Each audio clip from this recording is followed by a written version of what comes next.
এক জঙ্গলে কাটুয়া চিল পাখি ও ঈগল পাখি আর শিয়াল থাকত। এদের তিনজনের মধ্যে শিয়াল ছিল খুব চালাক আর দুষ্টু। প্রতিদিনের মতো কাটুয়া চিল পাখি বাসা থেকে উঠে খাবার সন্ধানে বেরোয়। শিয়াল শুধু পাখির বাসা খুঁজে খুঁজে বের করত, ডিম পেড়ে নষ্ট করত।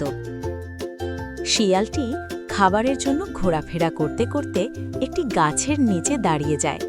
গাছের দিকে তাকিয়ে দেখে গাছের ওপর পাখির বাসা।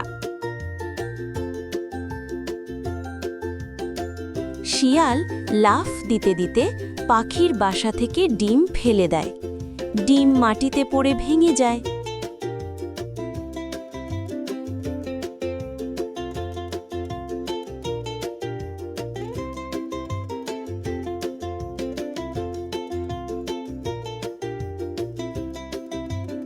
শিয়ালটি ঘুরতে ঘুরতে আরেকটি গাছে আবার একটি পাখির বাসা দেখতে পায়।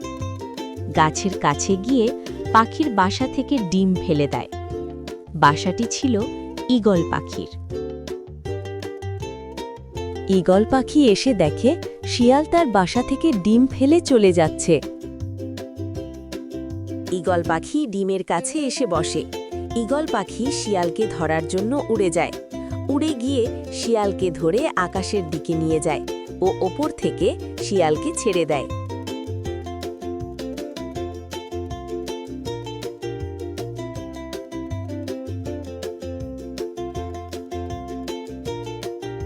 ঈগল পাখি যখন উপর থেকে শিয়ালকে ছেড়ে দেয়, শিয়াল চিৎকার করতে থাকে।